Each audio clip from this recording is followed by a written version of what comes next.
천사가 있다고 생각해요. 있다고 생각해. 잠깐만. 야, 이거 민감해. 이 대답 잘해야 돼. 있다고 생각하는가 없다고 생각하는가? 천사요? 있어요. 예? 있어요.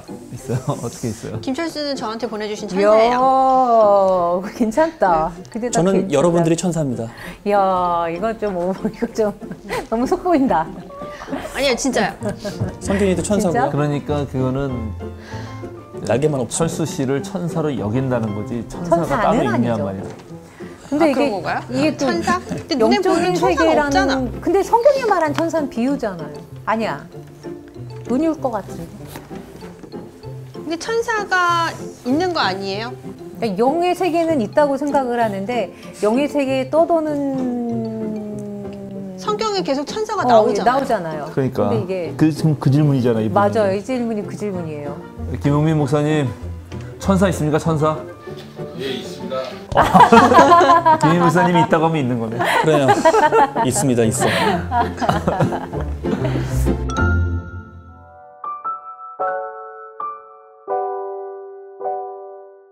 다 함께 찬양하시겠습니다.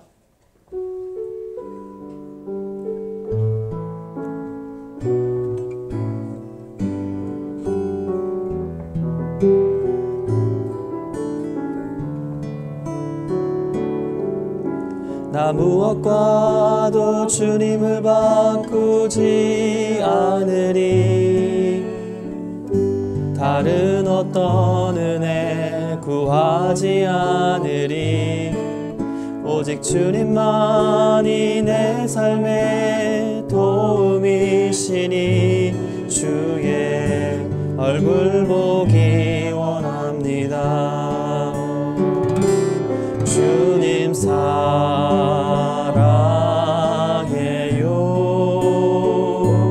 온 마음과 정성 다해 하나님의 신실한 친구 되기 원합니다. 주님 사랑해요. 주님 사랑해요.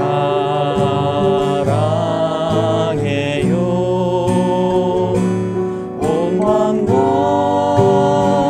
정성 다해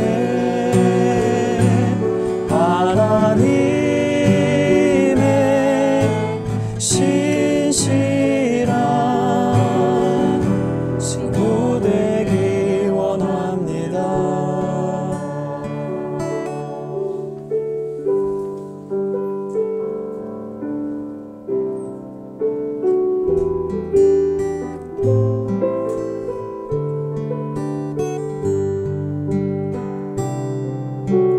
나 주님의 기쁨 되기 원하네.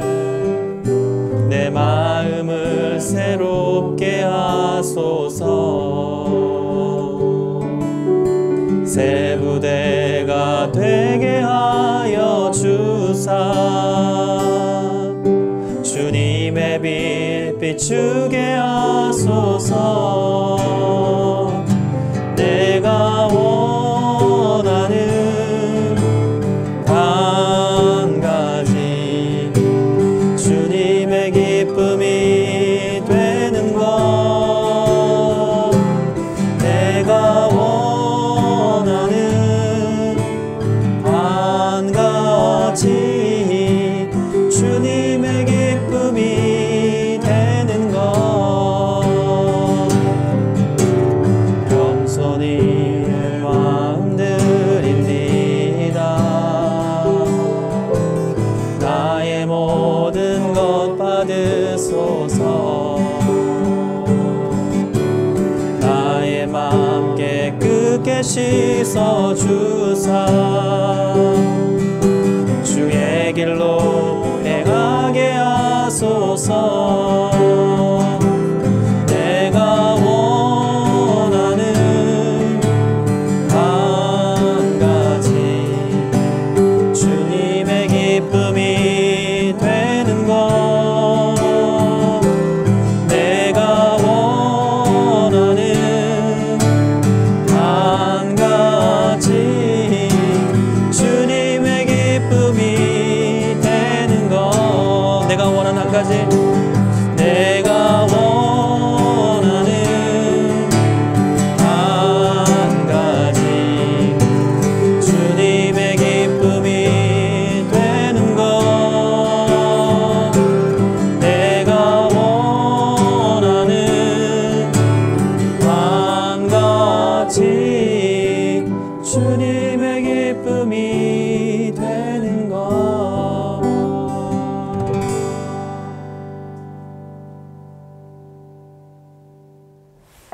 수요사경회를 찾아주신 시청자 여러분, 벙커원 교우 여러분 반갑습니다. 이경훈 인사드립니다. 안녕하세요.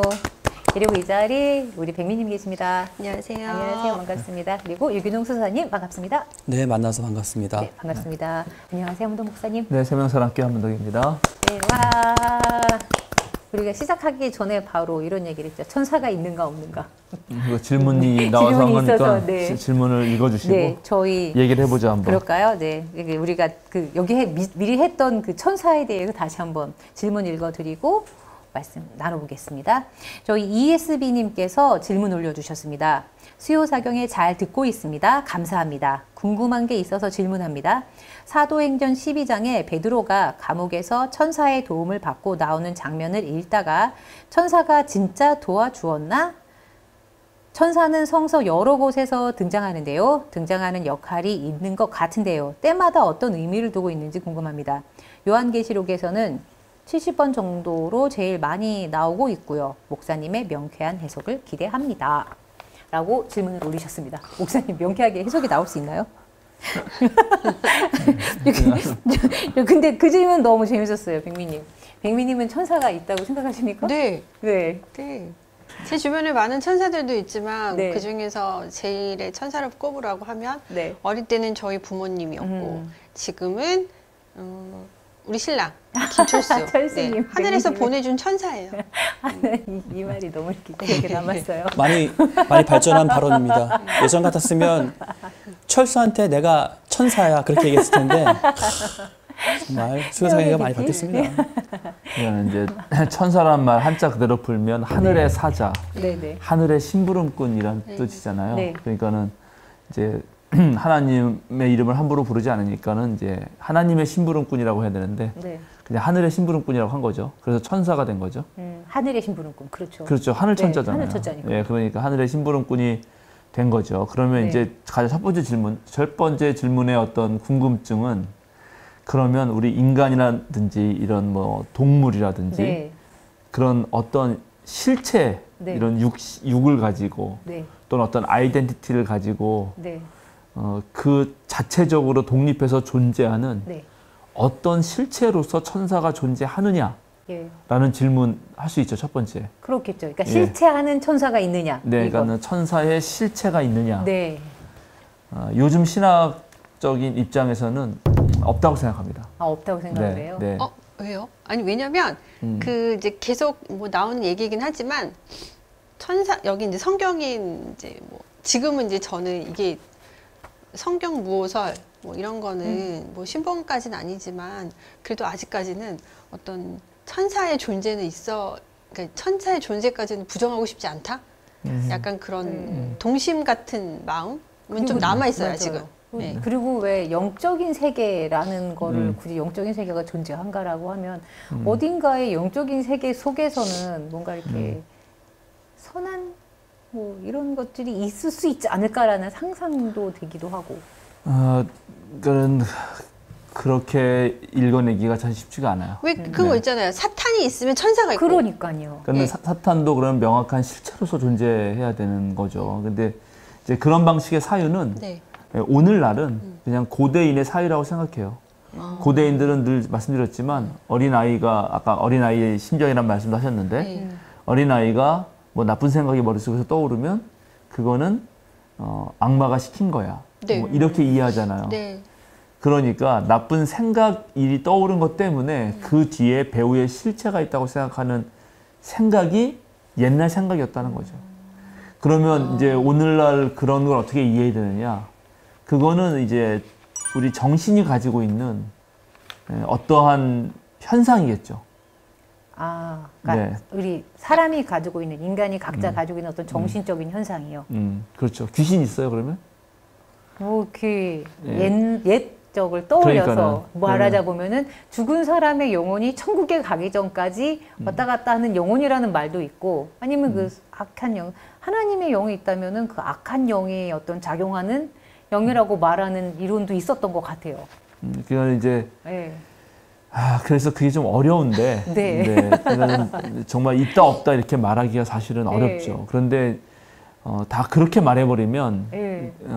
좀 이분이 명쾌한 설명을 해달라고 했지만 네. 정말 뭐 인간이 알 수 없는 영의 세계가 있고 네. 그 영, 그러니까 우리가 지금 말하는 인간처럼 어떤 아이덴티티를 가진, 그러니까 이런 이름도 붙여줬잖아요. 뭐 가브리엘, 네. 미가엘, 미카엘. 그러면 네. 미가엘이라고 하는 네.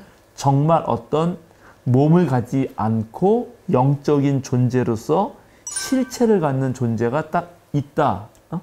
이렇게 말을 하는 것이 고대인들의 사유였죠. 그리고 실제로 있는 줄 알았죠. 네. 그런데 오늘날 그 모든 것을 거의 정신적인 문제로 네. 다 생각하잖아요. 네. 여러분 환청이 들리고 네. 환각이 보이는 거지. 네. 실제로 그 존재가 나타나서 나한테 뭘 했다 이렇게 보지는 않죠. 그럼 정신과 의사들 필요 없지. 이거는 네. 오늘 성서에서 말하는 상당수의 귀신 들리는 이야기, 귀신 쫓아내는 이야기는 오늘날의 정신적인 문제로 볼 수가 있어요. 이해하시겠어요? 아니요. 나는 이해 못하겠어요. 아직 이해가 안 돼요. 수요 사경이 때 다 했는데 거라사에서 왜 아, 네. 돼지 네, 네. 그 네, 네. 군대 귀신 들린 예. 그러면 군대라는 귀신이 있어야 될 거 아니에요. 예. 네. 레기온이라고 하는 귀신, 아까 말한 악한 영이 있다는 예. 거 아니에요. 그죠?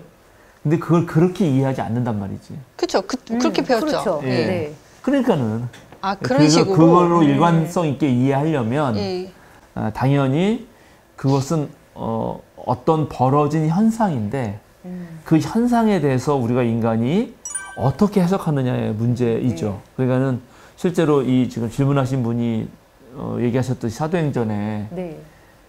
지진이 일어나고 네.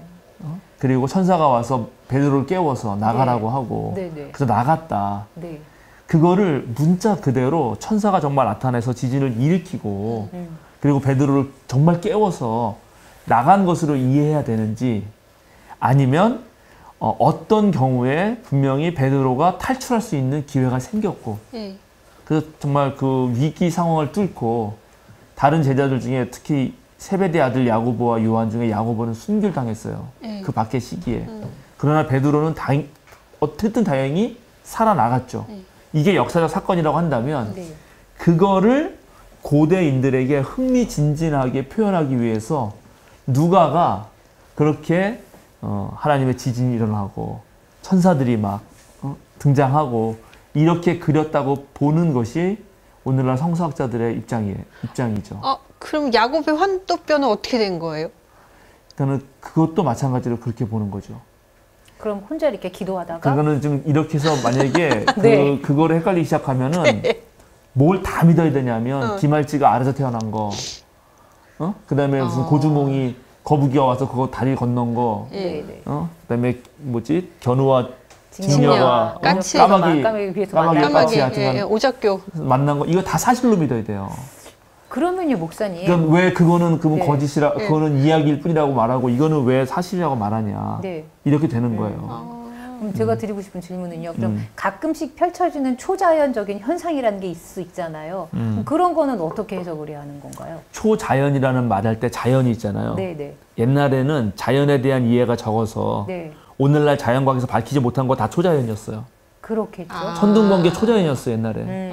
그래서 하나님이 아까 지난 말에서 손 네네. 제우스 들고 내렸잖아요. 네, 번개를 근데 뿅. 오늘날 여전히 네. 똑같이 이해하지 않잖아요. 더 이상 그건 초자연이 아니에요. 그건 자연적 현상이에요. 그러면 어떤 우리가 말하는 기적적인 현상이라고 개인들이 그렇지. 체험하는 그런 것들 있잖아요. 그렇죠. 그런 건 어떻게 해석을 해야 돼요? 그것도 아직까지 우리가 모르는 네. 일이죠. 그러나 훨씬 더 자연과학이 발달해서 무엇인가 그 원리를 발견해낼 수 있는 가능성은 여전히 있다고 보는 거예요. 그러니까 예를 들어서 저는 뭐 과학자가 아니어서 자세히 모르는데 네.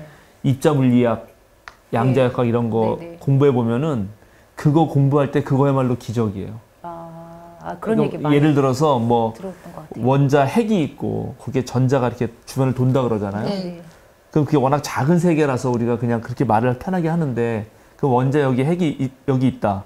그거를 이제 확대해가지고 전자가 있는 그 거리를 재면은 어느 정도 될 것 같아요. 우리는 머릿속에서 요 정도 있고 여기서 이렇게 돌 거라고 생각하잖아요. 만약에 이 정도 크기라고 하면은 부산에 전자가 있는 거예요. 아, 엄청나군요.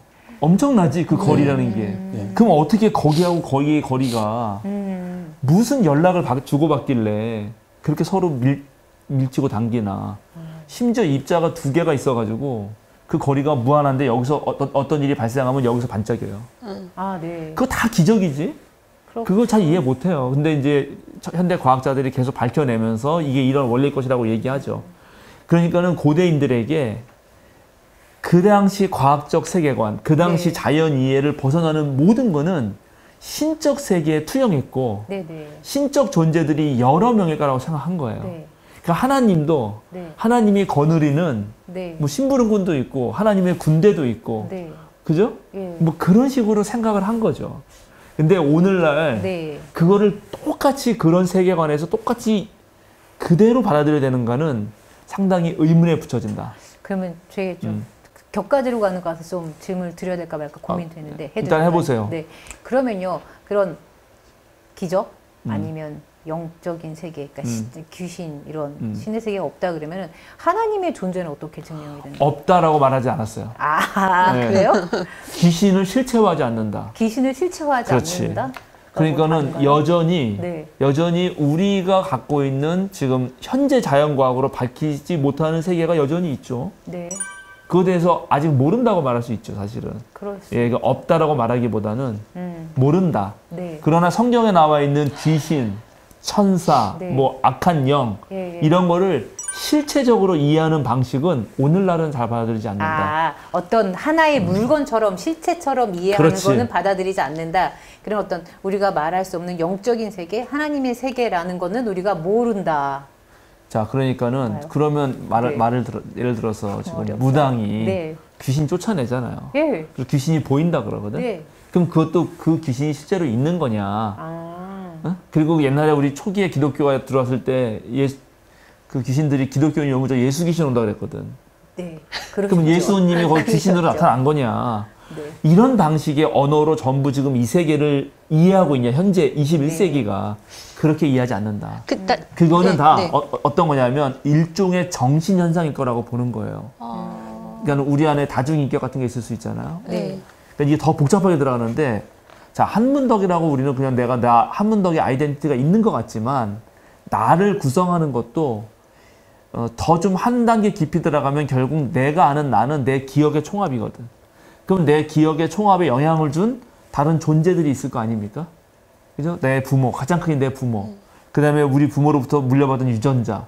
그 유전자 속에 들어있는 정보. 그 다음에 자라나면서 만났던 학교 선생님, 동네 친구, 교회 친구 많이 있잖아요. 네, 환경. 그게 다 영향을 주어서 지금 나라는 걸 구성하고 있다고요. 예. 근데 내가 나의 주체를 나라고 하는 존재가 뭔가 잘 유지하고 있을 때는 나를 한문덕으로 이해해요. 예. 그런데 분열, 정신이 쪼개져 가지고 예. 갑자기 다른 시기 되면 그 중에 나에게 영향을 줬던 어떤 다른 B가 마치 자기인 것처럼 활동해. 내 안에서. 그렇죠. 그럴 수 그렇죠. 있죠. 네. 그러니까 나는 한문덕이 아니고 갑자기 나 어릴 때 영향을 준 내 친구가 들어서 막 말을 해. 예. 그럼 우리 미쳤다 그러죠. 옛날 사람들이. 네.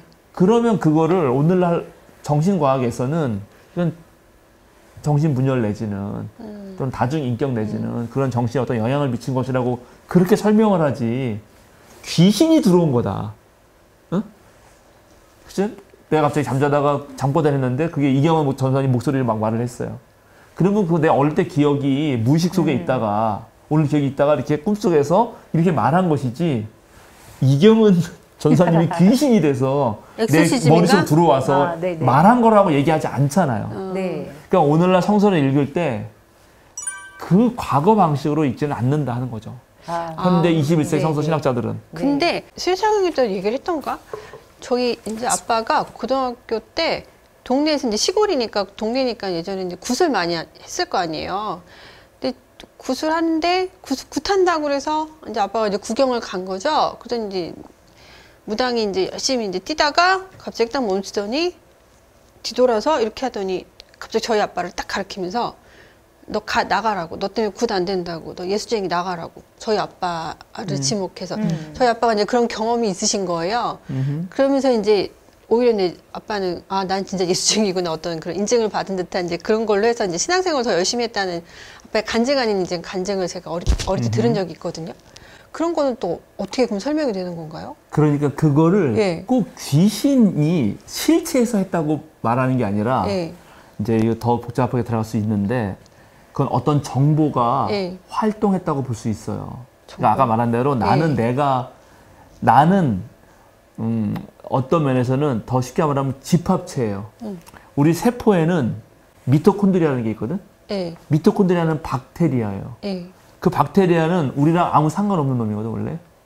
근데 그 놈이 우리를 지배하고 있는 거예요. 그럼 미토콘드리아 박테리아 안에 있는 어떤 정보가 나한테 영향을 줄 수도 있잖아. 예, 그렇죠. 그리고 그런 것들이 어떤 정신현상으로 드러날 수도 있겠죠. 그 드러난 현상을 예. 귀신으로 실체화하진 않는다고 오늘날은. 아, 오늘날은 그런 일이 생길 수는 있을지 모르지. 예, 그러니까는 지금 수많은 정보의 덩어리들 들이 막 우주에 가득한데요. 그게 어떤 상황에서 어떤 방식으로든지 이렇게 지금 구성하고 있는 거죠. 그것이 뭐 이런 물질이 될 수도 있고 생명체가 될 수도 있고 이런 정신을 가지고 있는 인간이 될 수도 있어요. 그리고 이런 모습이 이렇게 나의 모습으로 그대로 있는데 이렇지 않은 어떤 다른 일이 벌어질 수도 있잖아요. 그러니까 아까 말한 초자연적이라고 할까, 뭐 우리가 이해 못하는 거라고 할까. 근데 그런 일은 그런 물리과학적인 어떤 설명으로도 가능하지. 그거를 꼭 귀신의 존재가 있어서 그게 이렇게 들어왔다고 생각하지는 않는다. 천사 얘기하다가 귀신이야. 아니, 그러니까 마찬가지죠.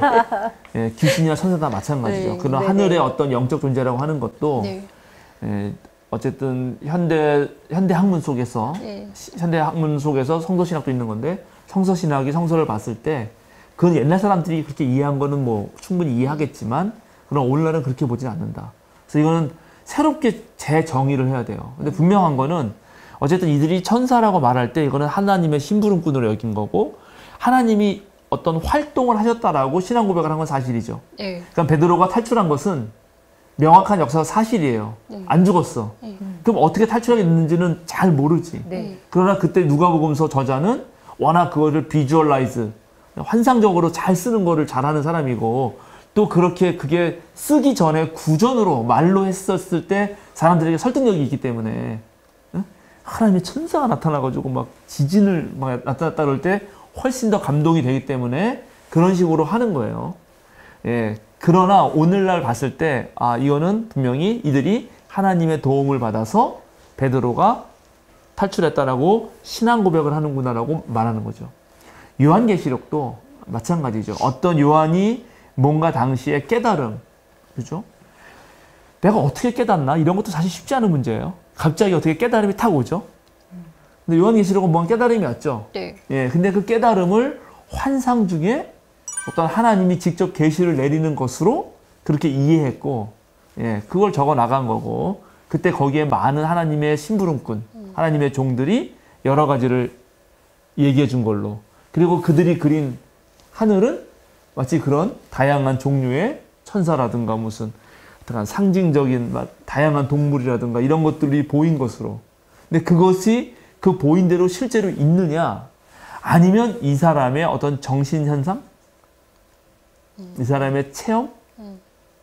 머릿속에서 이루어진 것이냐를 놓고 볼 때 오늘날 성서신학자는 그런 것이 실체적으로 존재한다기보다는 그런 어떠한 체험을 한 걸로 보는 거고 그 체험이 분명히 이분에게는 어쨌든 하나님이 시켜서 한 것으로 느껴지는 거죠. 그리고 그것이 우리에게 유의미하다고 느껴지면 이런 성서 안으로 들어오는 거고 그것이 너무 말도 안 되고 이상한 거로 그러면 성서 안에도 못 들어오죠. 네. 네. 그렇죠. 예. 그렇게 된 겁니다. 그래서 요한계시록은 바로 그런 것 때문에 오래도록 성서 안에 들어와야 되냐 말아야 되냐 가지고 논쟁이 된 책이기도 했죠. 우리 기억하시는 대로. 네, 그렇죠. 그래서 좀 이 문제는 다시 한번 생각을 해봐야 돼요. 그럼 오늘날도 여러분도 헛것 보지 않나요? 보이죠. 많이 보는데요.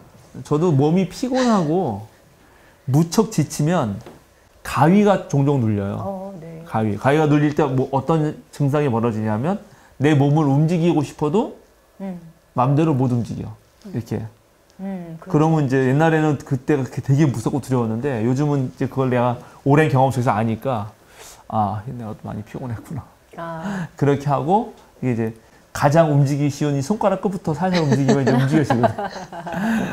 그렇게 하고 그리고 또 자면 또 가위가 보나마 들기 때문에 어떻게 하면 가위 안 눌릴까를 연구하다가 제가 발견한 게 있는데 라디오를 틀어놓거나 하면 가위가 안 눌려요. 사람 소리 이렇게 듣는다든지 뭐. 그래서 이제 그런 뭐 이런 유튜브 같은 거 하나 뭘 틀어놓고 자죠. 그러면 괜찮아요. 그러니까 그런 것들을 옛날 사람들은 귀신이 와서 나를 목을 조른다라고 표현한단 말이죠. 그럼 그게 귀신이 와서 내 목을 조르는 건가? 내 몸을 이렇게 누르고 있는 건가? 심지어 그런 식으로 환상을 봐요. 이렇게 환각을. 맞아요. 봤어요, 저. 그러니까 그게 봤다고 네. 그게 있는 거냐? 아니면 내 정신에서. 꿈에서도 맨날 보잖아요. 그렇죠. 그럼 꿈에서 본 게 다 있는 거예요? 아니에요. 그거는 일종의 그러니까 뇌 입장에서 보면은 전부 다 환각이에요. 꿈이나 우리 삶도 뇌 입장에서 보면 다 환각인데 다만 살아있을 때, 깨어있을 때의 환각은 제어할 수 있다는 특징이 있어요. 네. 그러니까 제어된 환각이라고 표현해, 오늘날 그 학자들은. 네. 그래서, 하여튼간 21세기는 성서에 나와 있는 천사나 뭐 악령이나 귀신이나 이거를 실체화해서 읽지는 않는다. 그렇다고 해서 그런 현상이 없다고 말하는 건 아닙니다. 왜냐하면 그래서 많은 걸 표현하잖아요. 트라우마. 네. 그다음에 지금 정신분야, 스키조프레니아. 네. 뭐 그다음에 인격성 성격장애. 네. 뭐 네. 다양한 정신병의 논리로 설명을 해내고 네. 오히려 그런 걸 설명할 때 전 이해가 잘 돼요. 지난번에 그 군대 귀신이 대표적인 건데 그럼 군대라는 레기온이라는 이름을 가진 귀신이 있다라고 고대인들 생각했지만 오늘날은 그게 아니라 이 사람은 로마 제국 또는 그 이전에 있었던 제국들의 엄청난 전쟁, 학살 속에서 정신적으로 문제가 생긴 사람으로 이해하는 거죠. 그리고 예수님은 그걸 고쳐주기 위해서 그런 로마 제국 내지는 그런 어떤 엄청난 제국의 전쟁 폭력의 집단을 수장시켰다. 라고 이해하고 그걸 통해서 오늘날 우리 인간들을 못 살게 구는 그런 전쟁의 어떤 지역에 있는 것들을 없애는 거. 지금 우크라이나 예를 들어 전쟁 하잖아요. 러시아랑. 그러면 거기서 생기는 사람들의 피해, 또 시리아 난민들의 어려움, 거기서 생기는 정신적인 문제들 이런 걸 어떻게 치료할 것이냐 하는 문제로 이해하는 거죠. 예, 그게 현대 성서학자들의 성서 이해 방식입니다. 네. 예. 30분 했네, 이거. 네, 괜찮아요. 뭐 조금 중요한 문제인데. 네. 근데 이제 샤먼 전통에서는 아직도 그걸 실체화해서 믿고 또 그거를 그 나름대로 푸는 방식이 있는 거죠. 그래서 굿도 하는 거고. 그리고 거기서도 진짜 귀신도 보이고 뭐 그런 건데 현대 자연과학 세례를 이미 받아서 한참 지나간 우리는 그렇게 생각하지는 않습니다. 네. 좋습니다. 알겠습니다. 답변이 잘 되는지 모르겠습니다. 됐을 것 같아요. 네. 충분히 이 정도면 깊이 있고 이해하셨을 것 같습니다. 혹여라도 이해가 안 됐으면 또 질문 올려주시면 맞아요. 네, 저희도 또 어쨌든 이해 그래서 싸움 천사는 되니까요. 하나님의 심부름꾼이라서 네. 모든 신앙인들이 하나님을 체험했을 때 네. 심부름꾼이 했던 다양한 일들을 체험한 거예요. 하나님의 뭐 명령도 전하기도 하고 하나님이 보호해 주기도 하고 네. 하나님이 구출해 주기도 하고 계시를 보여주기도 하고 그렇죠? 하나님이 다 심부름 시킬 수 있잖아요. 그러니까 거의 모든 게 다 나와요.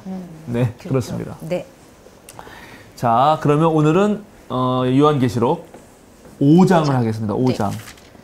네, 5장을 다 읽어주실까요? 네, 알겠습니다. 나는 또 그 보좌에 앉아 계신 분이 오른손에 두루마리 하나를 들고 계신 것을 보았습니다. 그 두루마리 안팎으로 글이 적혀 있고 7인을 찍어 봉하여 놓은 것이었습니다. 내가 보니 힘센 천사가 큰 소리로 이 봉인을 떼고 두루마리를 펴기에 합당한 사람이 누구인가 하고 외쳤습니다. 그러나 두루마리를 펴거나 그것을 볼 수 있는 이는 하늘에도 없고 땅 위에도 없고 땅 아래에도 없었습니다. 이 두루마리를 펴거나 볼 자격이 있는 이가 하나도 보이지 않았으므로 나는 슬피 울었습니다. 그런데 장로들 가운데서 하나가 나에게 울지 마십시오. 유다 지파에서 난 사자 곧 다윗의 뿌리가 승리하였으니 그가 이 7 봉인을 떼고 이 두루마리를 펼 수 있습니다. 하고 말하였습니다. 나는 또 보좌와 내 생물과 장로들 가운데 어린 양이 하나 서 있는 것을 보았는데 그 어린 양은 죽임을 당한 것과 같았습니다. 그에게는 뿔 7과 눈 7이 있었는데 그 눈들은 온 땅에 보내심을 받은 하나님의 7 영이십니다. 그 어린 양이 나와서 보좌에 앉아 계신 분의 오른손에서 그 두루마리를 받았습니다. 그가 그 두루마리를 받아 들었을 때에 네 생물과 24 장로가 각각 검은 거와 향이 가득히 담긴 금 대접을 가지고 어린 양 앞에 엎드렸습니다. 그 향은 곧 성도들의 기도입니다. 그들은 이런 말로 새로운 노래를 불렀습니다. 주님께서는 그 두루마리를 받으시고 봉인을 떼실 자격이 있습니다. 주님은 죽임을 당하시고 주님의 피로 모든 종족과 언어와 백성 가운데서 사람들을 사서 하나님께 드리셨습니다. 주님께서 그들을 우리 하나님 앞에서 나라가 되게 하시고 제사장으로 삼으셨습니다. 그래서 그들은 땅을 다스릴 것입니다. 나는 또 그 보좌와 생물들과 장로들을 둘러서 많은 천사를 보고 그들의 음성도 들었습니다. 그들의 수는 수천 수만이었습니다. 그들은 큰 소리로 죽임을 당하신 어린 양은 권세와 부와 지혜와 힘과 존귀와 영광과 찬양을 받으시기에 합당하십니다. 하고 외치고 있었습니다. 나는 또 하늘과 땅 위와 땅 아래와 바다에 있는 모든 피조물들과 또 그들 가운데에 있는 만물이 이런 말로 외치는 소리를 들었습니다. 보좌에 앉으신 분과 어린 양께서는 찬양과 존귀와 영광과 권능을 영원 무궁하도록 받으십시오. 그러자 네 생물은 아멘 하고 장로들은 엎드려서 경배하였습니다. 네, 이제 어린 양이 등장하시는데요. 네네. 이 내용 5장 전체를 아주 간단하게 요약을 하면은 지난번에 이제 하늘 보좌를 얘기했다고 했잖아요. 네. 이거는 우리가 7교회, 네. 7교회가 얼마나 지금 힘든 상황이 있고 또 어떤 권면을 주고 네. 그래서 이 밖의 상황을 극복하기 위해서 이제 세상 형편은 이렇지만 하늘 보좌는 다르다 하는 걸 보여주기 위해서 이리로 올라오너라 한 것이 지난주였어요. 올라와서 하늘 보좌에 하나님이 계신 거죠. 당연히. 근데 그 하늘 보좌에 계신 이가 두루마리 하나를 가지고 있는 거죠. 옛날에 이제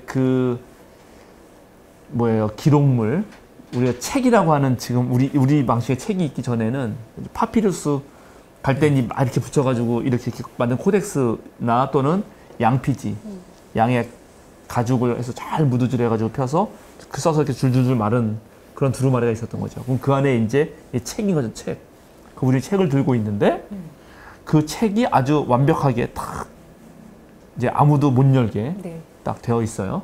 근데 그거를 누가 이걸 열 거냐, 뭐 이런 거였는데 그 열자가 바로 어린 양이시고 어린 양에 대한 설명이 나오고 그 어린 양은 이거 열기에 합당하시니까 모두 다 절한다. 뭐 대충 이런 얘기예요. 간단하게. 네. 그죠? 맞습니다. 네. 이런 얘기 속에서 뭐 이제 궁금한 곳이 있나요? 그냥? 그러면 이 두루마리는 무슨 내용이 있을까? 그렇지. 그게 궁금하죠. 네. 그거는 다음에 나옵니다. 바로 6장, 7장에 나와. 그건 잘 얘기하셨어요. 네, 아주 자연스러운 거예요. 항상 앞서가네요. 네, 좋아요. 뭔가 비밀의 책이죠. 네. 뭔가 비밀의 책이고 여기에 뭔가가 들어있을 거라고 보여주는 거죠. 네. 이제 이 세상에 어떠한 문제를 풀 어떤 비밀의 열쇠가 이 책 안에 있나. 그렇죠. 그래서 이렇게 꽁꽁이 묶어놨나. 네. 뭐 이렇게 생각하는 거죠. 네. 자, 그런 생각하면서 한번 하나씩 봅시다.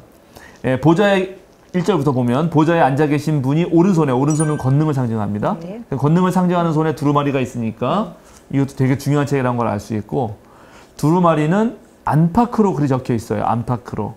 그리고 7인을 찍어서 봉하였어요. 안팎으로 적혀 있다는 거는 만약에 이거 두루마리라고 하면은 이렇게 덮으면은 여기도 글이 있고 여기도 글이 있다는 거잖아요. 네네. 그때부터 이면지를 활용한 건가요? 2번 썼습니다. 아, 그렇습니다. 왜냐하면 이 두 개가 똑같은 내용을 써요. 혹시라도 이게 거짓말이라고 일 수 있으니까. 하는 그런 저걸 하기 위해서 네. 의심을 피하기 위해서 이렇게 말은 거죠. 이거 예를 들면 좋겠네요. 그죠? 네. 그래 놓고 어떻게 했다고? 7인을 찍어서 봉하였다. 7인은 우리 옛날 영화에 많이 나오죠. 그렇죠. 네. 여기 촌농 같은 염료 같은 거, 네. 촌농 같은 거 딱 이렇게 도장 찍어서. 이렇게 해가지고 여기에 그 자기 인장, 그렇죠. 네. 그 왕이면 왕의 인장이 있거든요. 네, 그 네. 인장으로 쭉 누르죠. 이렇게 탁 네. 누르면 거기에 인장이 바뀌어서 요 사람이 쓴 편지 내용이고 이거는 허락받은 사람에는 못 뜯는다. 이게 딱 뜯으면 이제 굳으면 딱딱해지니까 딱 뜯으면 탁 쪼개지니까 네. 금방 알잖아요. 네. 근데 이거를 7개나 했다는 거는 완전하게 봉인했다는 거예요. 네. 7이라는 거는 거의 완전 수를 말하는 네. 거니까 좋습니다. 그래서 이제 그렇게 했는데 힘센 천사가 이 봉인을 떼고 두루마리를 펴기에 합당한 사람이 누구인가 하고 외쳤는데 요한이 이 계시를 받는 요한이 하늘도 찾아보고 땅에도 찾아보고 땅 아래도 없었어요. 네. 그죠? 네. 그래서 그 펴거나 볼 자기 인사 하나도 안 보여가지고 너무 슬피 울었어요. 왜 슬피 우냐? 이 안에 뭔가 네. 이 땅의 어려운 그 박해 상황을 풀 비밀의 열쇠가 있을 것처럼 보였는데 이걸 못 열면 못 어떡하나 열었어. 하고 이제 우는 거죠. 정말 괴로워하는 겁니다. 그래서 뭐 이건 간단하죠. 그런데 그때 장로들 가운데 하나가 나에게 말해주는 거죠. 요한에게 울지 마십시오. 죄송해요, 목사님. 예. 그럼 사절에 의하면 이 펴거나 볼 자격에 있는 이가 하나도 보이지 않았다는 거는 이 땅에는 그 의로운 사람이 하나도 없었다? 그런 의미인 건가요? 근데 하늘에도 없으니까 그러니까 하늘에도 없고 여기도 없고 땅에도 있고 땅 아래도 없다니까는 예. 지금 이제 그럼 이게 또 어떤 네, 아무도 없다 이런 걸 강조한 거겠죠? 한 명은 있지 않아? 아니 그거 예수님만 가능하다는 얘기. 그런 거죠. 그 강조예요? 강조죠, 강조. 네. 네. 보통 이 하늘과 땅과 땅 아래 이게 전체를 상징하는 고대인들의 생각이죠. 아주 땅 아래 참 이런 말 재밌죠. 땅 아래 네. 뭐 있습니까? 땅 아래 지옥이 있다. 옛날 사람 그런 이상하겠어요? 개념인데요. 옛날 사람들은. 네, 네. 근데 오늘날 그렇게 가르치면 아무도 안 믿어요. 지하 마그마 있어요. 그렇죠. 네. 멘틀이죠, 멘틀. 멘트, 네, 맞습니다. 그러니까. 네. 자, 그렇습니다. 그래서 근데 장로 가운데 하나가 이제 알려주는 거죠. 울지 마십시오. 유다 지파에서 난 사자 곧 다윗의 뿌리가 승리하였으니 그가 이 7봉인을 떼고 이 두루마리를 펼 수 있습니다. 라고 말합니다. 네. 자, 여기 이제 이게 중요한데요. 여기서부터가 좀 중요합니다. 여기 이 뗄 수 있는 사람이 한 명 있는데 그 사람을 다윗의 뿌리라고 말해요. 네. 네. 이 다윗의 뿌리는 뭐 너무 우리가 잘 알죠. 네. 왜냐하면 찾아볼까요? 이사야서 11장 10절. 이사야서 11장 10절의 변용인데 11장? 예, 이사야서 11장 10절. 그날이 오면 이새의 뿌리에서 한 싹이 나서 만민의 깃발로 세워질 것이며 민족들이 그를 찾아 모여들어서 그가 있는 곳이 영광스럽게 될 것이다. 네, 이새의 뿌리가 바로 다윗의 뿌리죠. 그러니까 네. 같은 족속이잖아요. 그리고 거기서 나타날 깃발을 세워주고 모든 민족이 모인다는 게 메시아의 상징이죠. 네. 이 이사야서 11장 10절 때문에 앞으로 메시아는 다윗의 후손에 나온다. 그죠? 그렇게 늘 생각했던 거잖아요. 그래서 예수님도 베들레헴에서 태어나셨어야 되는 거죠. 네, 원래는 네. 나사렛 출신이지만 네. 예, 그렇게 이야기가 형성된 겁니다. 그래서 이제 일단 메시아가 이걸 뗄 수 있다는 거예요. 근데 어. 유다 지파에서 난 그치. 사자는 왜 또 사자라고 그런데 그러네요? 유다 지파에서 난 사자라고 되어 있어요. 네. 자, 이것이 중요해요. 이걸 강조하는 것. 그래서 유다 지파가 어떠냐? 자, 창세기 49장 8절에서 10절 읽어주세요. 유다야, 너의 형제들이 너를 찬양할 것이다. 너는 원수의 멱살을 잡을 것이다. 너의 아버지의 아들들이 내 앞에 무릎을 꿇을 것이다. 유다야, 너는 사자 새끼 같을 것이다. 나의 아들아, 너는 움킨 것을 찢어 먹고 굴로 되돌아갈 것이다. 엎드리고 웅크리는 모양이 수사자 같기도 하고 암사자 같기도 하니 누가 감히 범할 수 있으랴. 임금의 지휘봉이 유다를 떠나지 않고 통치자의 지휘봉이 자손 만대까지 이를 것이다. 권능으로 그 자리에 앉을 분이 오시면 만민이 그에게 순종할 것이다. 네. 그리고 이제 그 야곱이 12아들에게 축복하면서 각각 특징들을 얘기해 주면서 뭔가를 얘기하는데 유다에게는 사자라는 명칭을 붙였어요. 네. 네. 그리고 거기 지금 수도사님이 읽은 걸 가만 보면 사자의 엄청난 용맹함과 대적들을 향하여서 그죠? 잡아서 찢어서 네. 발 아래 놓고 그리고 바로 거기에서 모든 만민을 다스릴 어떤 그런 권력자가 나온다. 네. 이렇게 얘기한 거죠. 네. 그러면 이 봉인을 뜰 사람은 지금 사자라고 말하고 다윗이라고 말하고 하니까 뭐겠어요? 가장 센 사람. 그리고 다윗의 이미지는 그러면 여기서 어떤 이미지 같아요? 왕 말고 그러니까 왕이죠. 물론 왕인데 네. 왕도 여러 왕이 아, 있는데 네네네. 다윗을 특별히 사자라고 부르고 네. 네. 유다 지파라고 부르고 이런 걸 떠올리게 하는 걸 보면 역시 다윗의 전쟁 용사적인 면을 부각시키는 거죠. 네네. 다윗을 여러분이 잘 기억하면 네. 다윗은 여러 이미지가 있어요. 네네. 가장 많이 알려진 이미지 중에 하나가 시편, 네. 수금 타는 다윗도 네네. 있잖아요. 그다음에 요나단과의 절친, 네. 뭐 이런 것도 있고, 네. 그죠? 그다음에 하나님으로부터 계약을 맺었는데 이제 신학적으로는 변하지 않는 계약, 영원히 계속될 계약의 당사자예요. 네. 그런데 그 다윗 초기부터 읽어 나가면 다윗은 싸움꾼이에요. 네. 싸움꾼. 그 골리앗을 이긴 것도 나오잖아요. 네. 근데 골리앗 이 장면이 저는 그 장면 너무너무 재밌는데 그게 이제 원래 형들 도시락 주러 간 거거든. 네. 형들 전쟁 나갔는데 아버지가 야 형들 네. 야 먹으면서 싸우게 해야지. 그래서 도시락 주러 갔다가 거기서 골리앗 얘기를 듣고 자기가 나가겠다 그러고 사울왕한테. 네. 사울이 정말 가짱게 보죠. 야, 쟤는 전장에서 그렇게 말해요. 골리앗은 전장에서 뼈가 굵은 사람이다. 넌 아직 어린애가 아니냐. 어떻게 내가 골리앗을 이기냐 이렇게 말하거든요. 근데 그때 다윗이 진짜 멋있게 말합니다. 그때 다윗이 자기가 아버지를 따라서 양을 치거나 할 때 곰과 사자가 달려드는데 그래서 양을 잡아가면 자기가 가서 주먹으로 패고 그 입에서 양을 빼왔다. 이렇게 말을 해. 네. 그러니까 싸움을 엄청 잘했다는 거죠. 그리고 뒤에 가면 실제로 원래 사울과 다윗이 사이가 되게 좋았는데 갈라지는 계기가 다윗이 죽은 놈은 만만이요.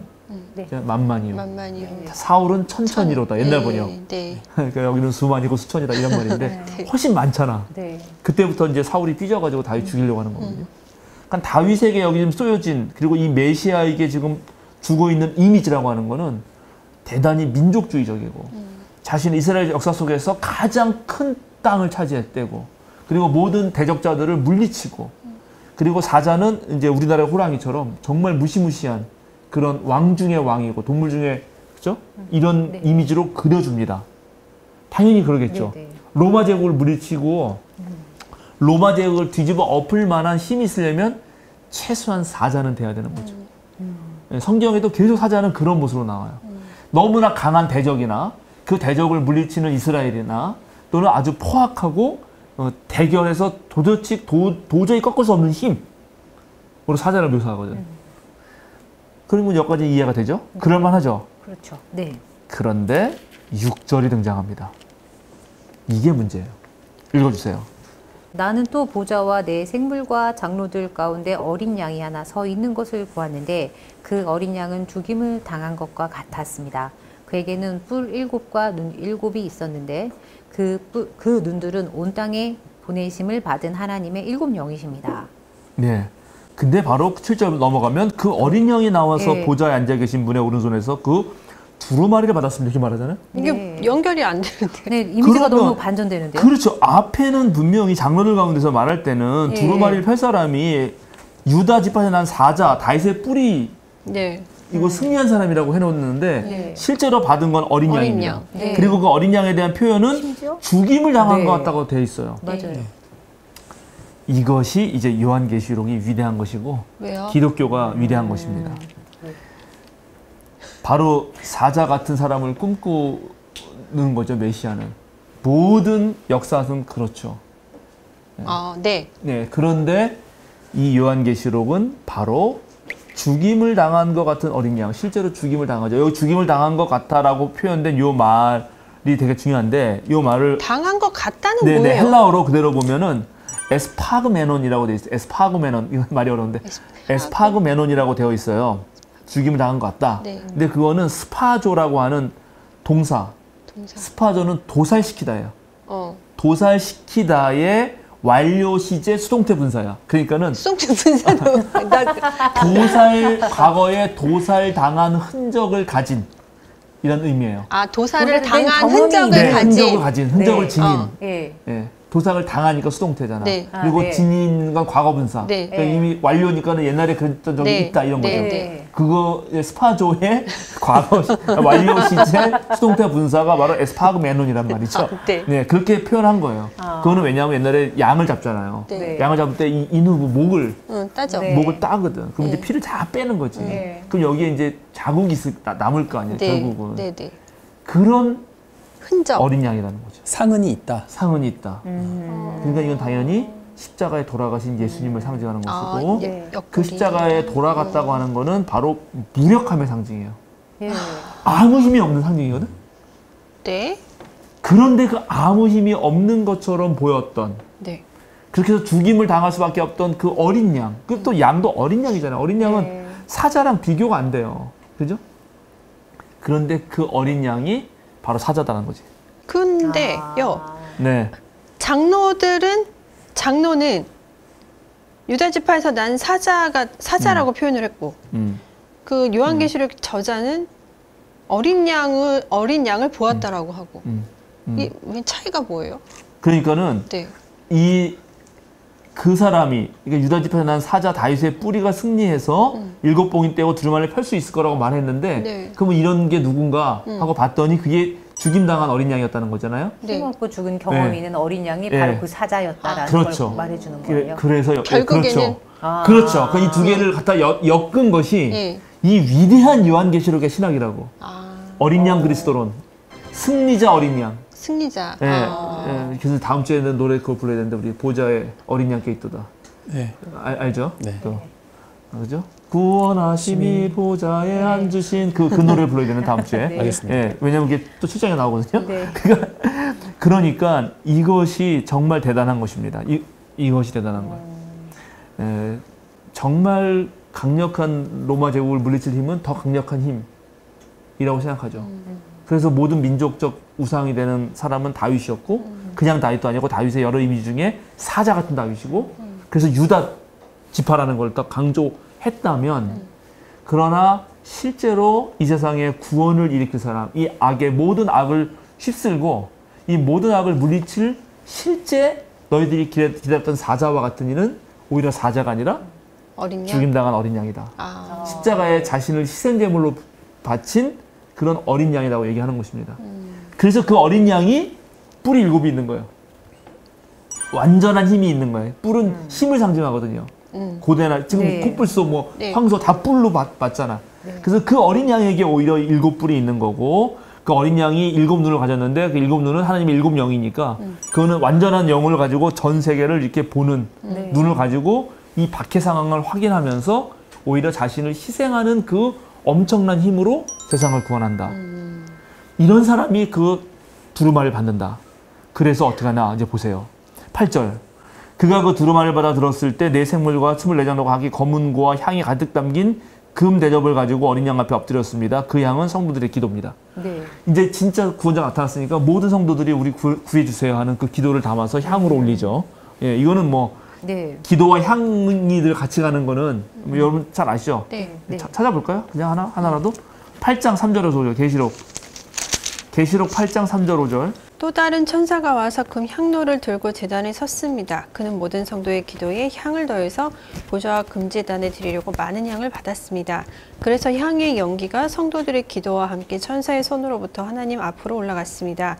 그 뒤에 그 천사가 향로를 가져다가 거기에 제단불을 가득 채워서 땅에 던지니 천둥과 요란한 소리와 번개와 지진이 일어났습니다. 네, 그렇죠. 거기도 그렇게 향과 기도를 같이 올린다 이런 말이 있고 시편 141편 2절에 보면 요건 제가 읽을게요. 네. 그냥 시편 141편 2절인데 내 기도를 1절부터 읽을게요. 1, 2절 시편 141편 1, 2절을 연속해서 읽으면 주님 내가 주님을 부르니 내게로 어서 와 주십시오. 주님께 부르짖는 내 음성에 귀를 기울여 주십시오. 내 기도를 주님께 드리는 분향으로 받아주시고 손을 위로 들고서 드리는 기도는 저녁 제물로 받아주십시오. 그러니까 하나님께 늘 향을 바치는데 그 향을 받을 때 내 기도를 그 향처럼 받아달라고 하는 이런 메타포는 아주 예나 지금이나 있는 거였어요. 네. 그러니까 여기 지금 이제 드디어 어린 양의 예언자가 나타나셨으니까 그렇게 하는데 뭐라고 말하냐면 성도들의 기도를 바치면서 그렇게 바친 사람들 네 생물과 24장로죠. 그것들이 이런 말로 새로운 노래를 부릅니다. 주님께서는 그 두루마리를 받으시고 봉인을 떼실 자격이 있습니다. 주님은 죽임을 당하시고 그죠? 여기 어린 양. 네. 주님의 피로 모든 종족과 언어와 백성과 민족 가운데서 사람들을 사서 하나님께 드리셨습니다. 주님께서 그들을 우리 하나님 앞에서 나라가 되게 하시고 제사장으로 삼으셨습니다. 그래서 그들은 땅을 다스릴 것입니다. 자, 여기에 자격이 있는 것이 세 가지가 나옵니다. 자격이요? 봉인을 떼실 자격이 있다고 했잖아요. 네, 네, 네. 그죠? 자격. 예, 그리고 새로운 노래를 불러요. 여기 새로운 노래는 또 이게 중요한데 이 새로운 노래부터 갑시다. 새로운 노래는 네. 시편 98편 1절. 새 노래로 주님께 찬송하여라. 주님은 기적을 일으키시는 분이시다. 그 오른손과 그 거룩하신 팔로 구원을 베푸셨다. 그렇지. 네. 기적을 일으키고 구원을 베푸신 일 때문에 옛날 노래로는 안 되고 새 노래를 불러야 한다는 거야. 그러니까 이게 지금 새 노래는 네. 하나님의 구원과 기적을 얘기할 때 말해요. 그리고 또 하나는 이 새 노래를 이 사람들이 말하는 거는 지금 이게 하늘에서 벌어지는 일이잖아요. 그래서 네. 하늘의 환상을 보는 거잖아요. 땅에서도 노래가 많이 있어요. 어떤 노래를 부르는가? 로마 황제를 위한 찬가들이 맨날 거기서는 네. 벌어지거든. 네, 네. 새로운 황제가 등극하면은 로마 제국의 전 제국의 시인들이 엄청난 찬가를 외치고 그걸 노래를 부릅니다. 그 노래에 맞대응하는 식으로 노래를 부르는데 드디어 이제 그 비밀의 책이 열릴 것인데 그 떼실 자격이 주님이 있다. 어린 양 첫 번째, 주님은 죽임을 당했다. 이게 첫 번째입니다. 네. 왜냐? 로마 제국이 얼마나 악랄한지를 몸소 겪으셨잖아요. 네. 그러니까는 그런 거예요. 지금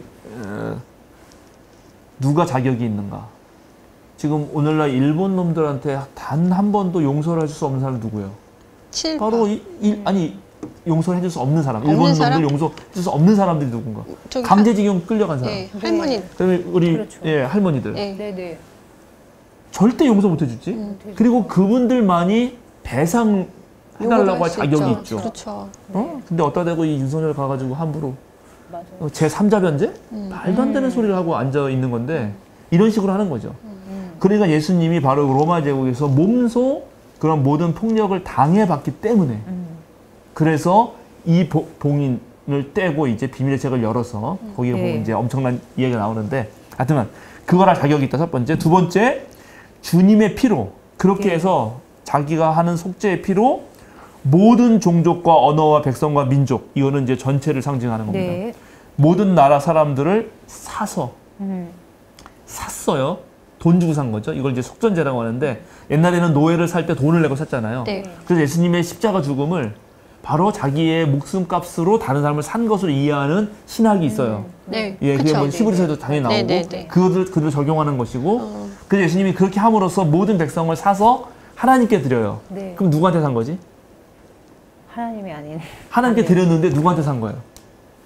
로마 제국에 산 거지. 네. 이제 로마 황제 밑에 있는 놈들은 다 로마 제국 황제의 소유인데 네. 예수님이 거기서 십자가의 피로 대신 다 값을 치르고 네. 거기서 사서 이제 하나님께 드려요. 드렸다. 근데 왜 그러니까 자격이 있는 거지. 네. 이런 정도 되니까 자격이 있는 거야. 근데 그 다음에 그래서 어떻게 했어? 주님께서 산 그들을 우리 하나님 앞에서 뭐가 되겠다? 나라가 되겠다. 이 완전 정말 난리 날 일이지. 이 나라는 바실레이아입니다. 아무 말 없는 바실레이아. 바실레이아는 그냥 쓰면 당신은 로마 제국이었어요. 아. 바실레이아. 근데 거기에 대고 네. 그리스도인들이 뭐라고 말하냐면 바실레이아 투 데우. 하나님의 나라를 말하는 거죠. 아. 그 말은 바로 바실레이아 그냥 로마 제국을 상징했던 바실레이아의 균열을 내면서 거기에 대안적인 공동체로서 너희를 뒤집어 엎을 거다라고 하는 저항적 의미가 바로 담겨요. 그래서 당연히 이젠 난리 난 거지. 이분이 바로 죽임을 당해본 사람이 자기 백성들을 다 사가지고 거기에 맞서는 나라를 딱 세우는 거죠. 그리고 뭘 삼는다? 제사장으로 삼고 땅을 다스리게 할 거다. 이제 로마 황제는 못 다스리는 거야. 얘네들이 다스리는 거죠. 그러네요. 이게 죽임당한 어린 양을 노래하고 그 다음에 이어서 교회가 어떤 역할을 해야 되는 것까지를 미리 전조적으로 보여주는 것입니다. 그 10절에요. 나라가 되게 하시고 여기까지는 이해가 되는데 제사장으로 삼으셨습니다. 근데 제사장 전통은 유대교 전통이잖아요. 네. 이걸 어떻게 이해하면 될까요? 네, 뭐 그렇죠. 원래는 이제 유대교가 네. 모든 선민, 다른 민족들의 선민이 돼서 네. 그래서 하나님을 대신해서 하나님 말씀을 전해주거나 모든 사람들 대신 함께 기도드리는 역할을 한 거 아니에요. 네. 이제는 이제 기독교는 그런 전통이 아니지. 세상에서 모든 사람을 그 중에 제사장을 뽑는 거죠. 이방인도 오고 다 왔잖아. 네. 네, 그렇죠. 아, 그런 식으로 그렇죠. 이해를 그렇죠. 한다. 그러니까 지금 다행히 우리도 제사장인들이 된 거지. 우리 유대인 아니잖아요, 여기. 네. 아. 여성신학자가 한 유명한 얘기 제가 종종 얘기했는데 예수님의 제자는 다 남성들이었다. 예? 그렇게 예수님의 제자는 다 남성들이었지 않냐, 12명. 네. 이렇게 네. 말했다는 거예요. 여성신학자가. 그렇게 말하면 다 유대인인데 당신 유대인 아니지 않냐. 너도 제자가 아니라 이렇게 한번 그냥 혼내줬다는데 네. 농담이고요. 네. 자, 그렇습니다. 그래서 요렇게 됐는데 요걸 한번 봅시다. 자, 계시록 12장 7절에서 12절 한번 읽어주세요. 7절 12절. 그때 하늘에서 전쟁이 일어났습니다. 미가엘과 미가엘의 천사들은 용과 맞서서 싸웠습니다. 용과 용의 부하들이 이에 맞서서 싸웠지만 당해내지 못하였으므로 하늘에서는 더 이상 그들이 발 붙일 자리가 없었습니다. 그래서 그 큰 용, 곧 그 옛 뱀은 땅으로 내쫓겼습니다. 그 큰 용은 악마라고도 하고 사탄이라고도 하는데 온 세계를 미혹하던 자입니다. 그 용의 부하들도 그와 함께 땅으로 내쫓겼습니다. 그때 내가 들으니 하늘에서 큰 음성이 이렇게 울려 나왔습니다. 이제 우리 하나님의 구원과 권능과 나라가 이루어지고 하나님이 세우신 그리스도의 권세가 나타났다. 우리의 동료들을 헐뜯는 자, 우리 하나님 앞에서 밤낮으로 그들을 헐뜯는 자가 내쫓겼다.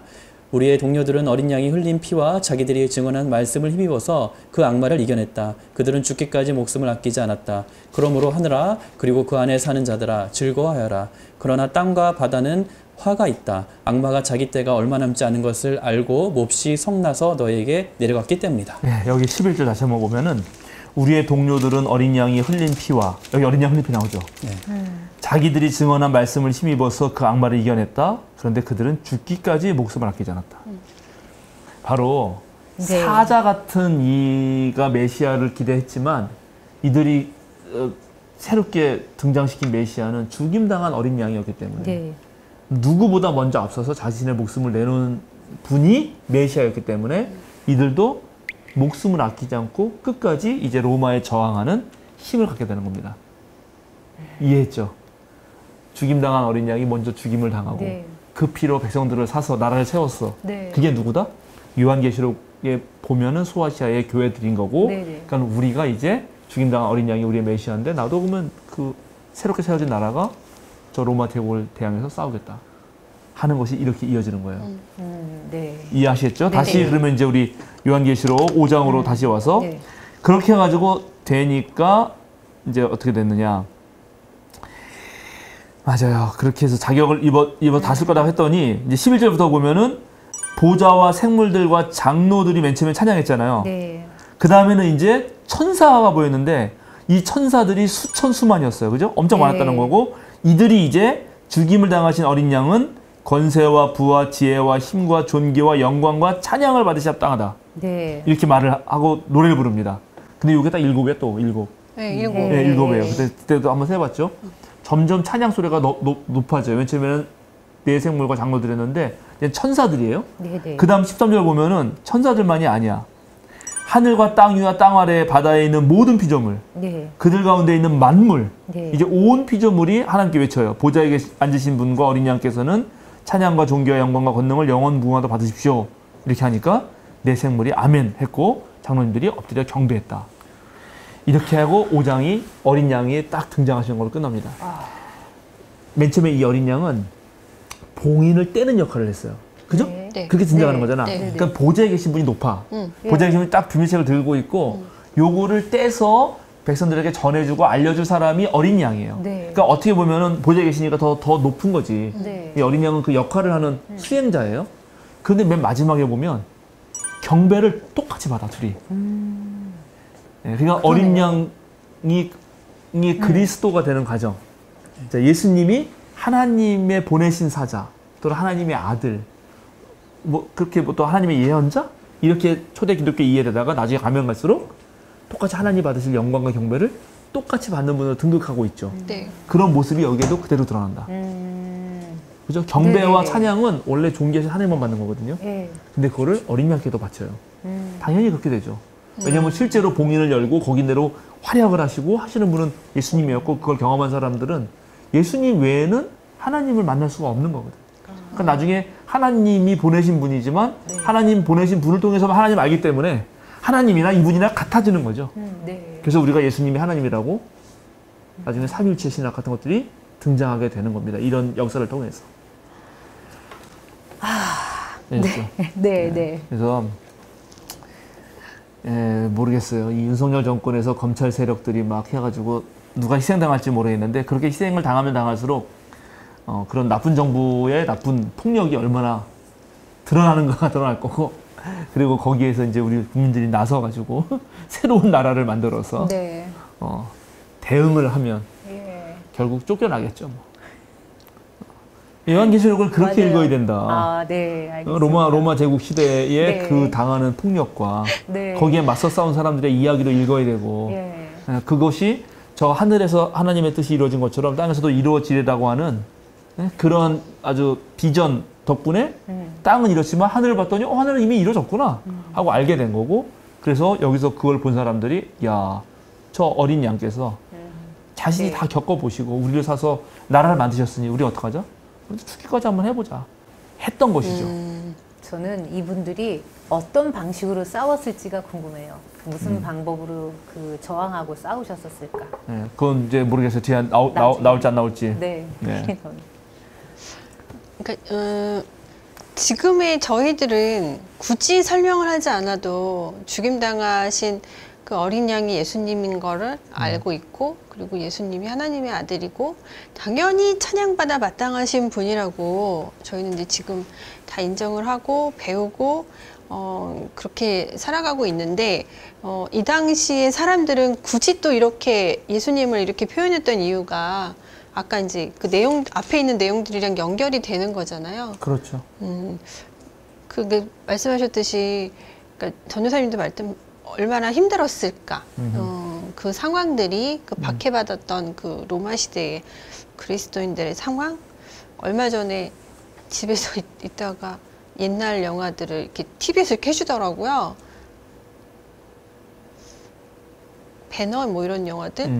그런 거 보면서 예전에는 배너나 이런 거 보면은 그리고 그냥 이렇게 아무 생각 없이 보는데 지금은 바라보는 시각이 좀 달라진 것 같아요. 좋네요. 예. 그래서 좀 그런 변화들, 그때 상황들을 좀 유심히 살펴보게 되고, 그리고 삼손과 데릴라도 하더라고요. 아. 네, 정말 옛날 명작을 많이 예, 그것도 보는데, 그것도 이제 구약 시대잖아요. 또 그럼 구약 시대는 또 어떤 또 스토리가 있을까? 또 이제 벌써 이제 궁금해지는 그런 것들을 좀 경험을 했던 것 같아요. 예. 좋습니다. 수도사님?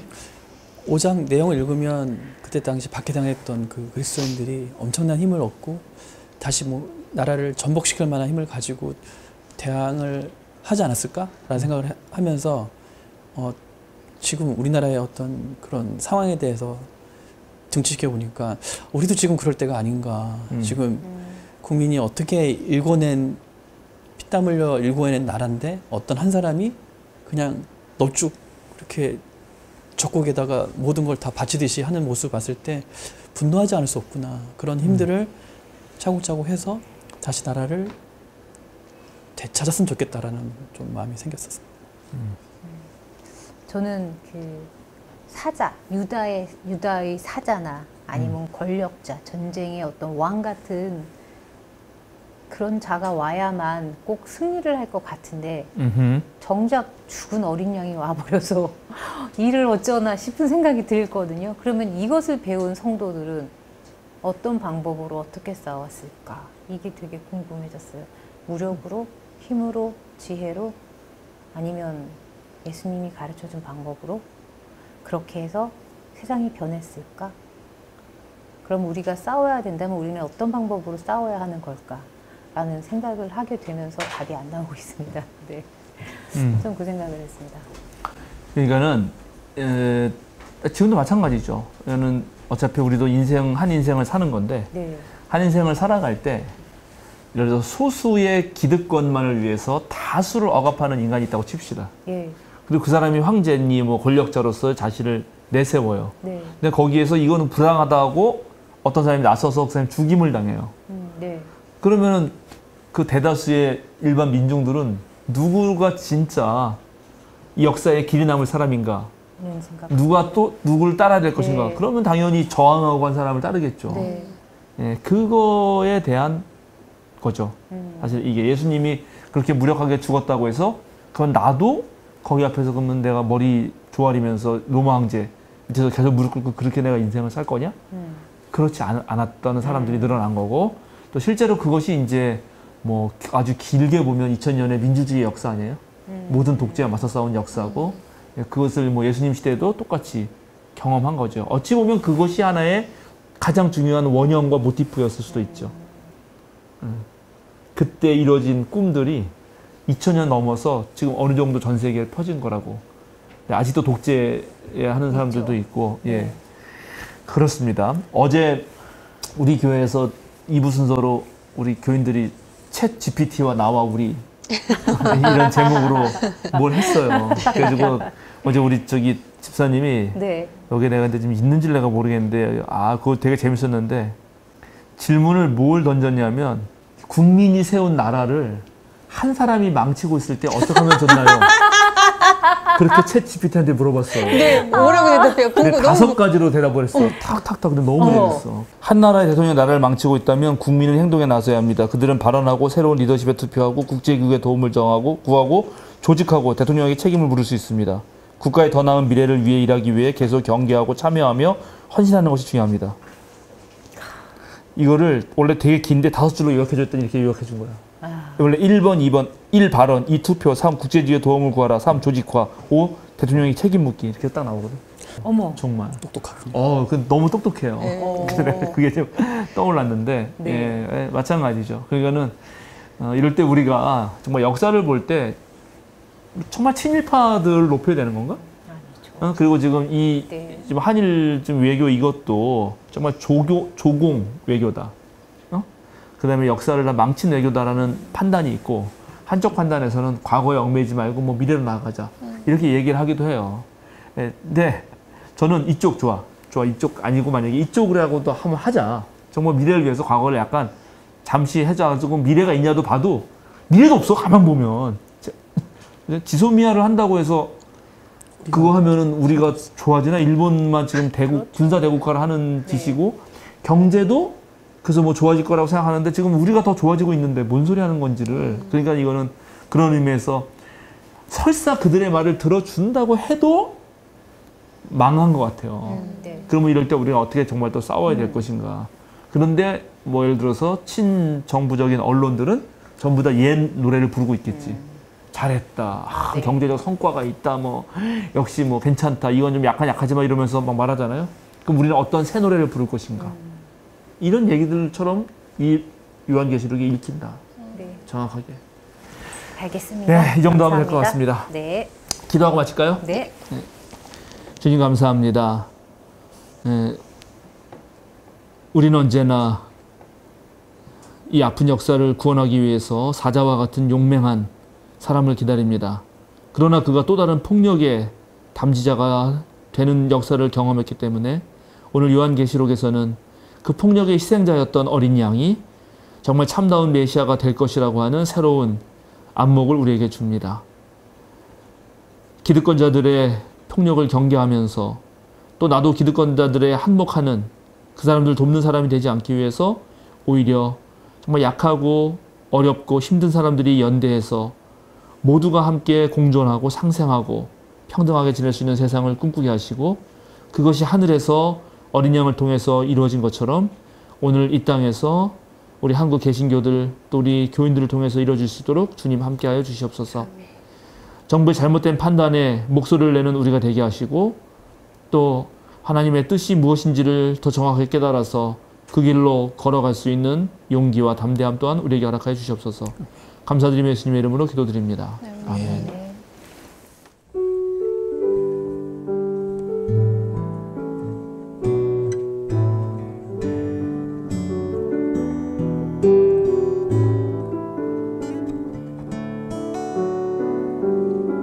나 무엇과도 주님을 바꾸지 않으리.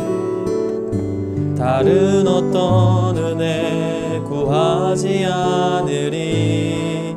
오직 주님만이 내 삶의 도움이시니 주의 얼굴 보기 원합니다. 주님 사랑해요.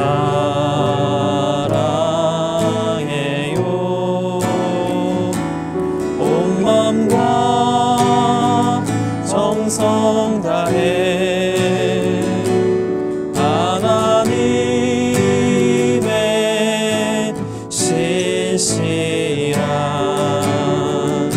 친구 되기 원합니다. 나 무엇과도 주님을 바꾸지 않으리. 나 무엇과도 주님을 바꾸지